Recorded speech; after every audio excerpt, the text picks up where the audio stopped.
एका वृद्धाश्रमात एक आई होती.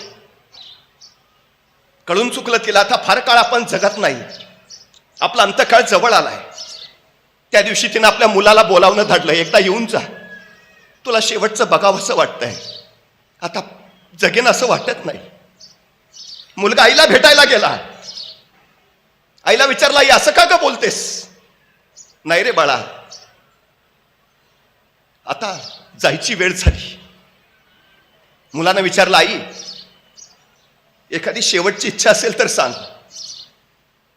वृद्धाश्रमात असणारी ती आई म्हणाली, बाळा शेवटची इच्छा एकच आहे, सांग. नाही, ह्या वृद्धाश्रमांच्या खिडक्यांना तेवढ्या जाळ्या लावून घे.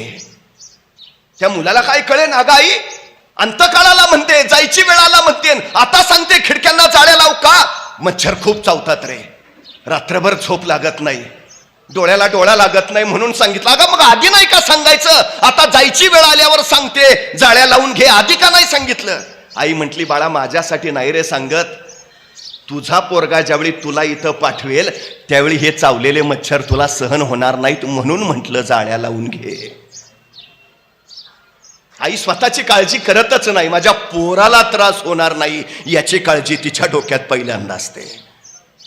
आणि एक गोष्ट कायम लक्षात ठेवा, मुलं पुस्तकाच्या पानावरनं कधीच शिकत नाहीत, मुलं आपल्या अनुकरणातनं शिकतात. ही सगळ्यात मोठी गोष्ट आहे. त्या आईला कळालं, बाळा तू मला पाठवलंयस, 101% सांगते तुझा पोरगा तुला पाठवणारच.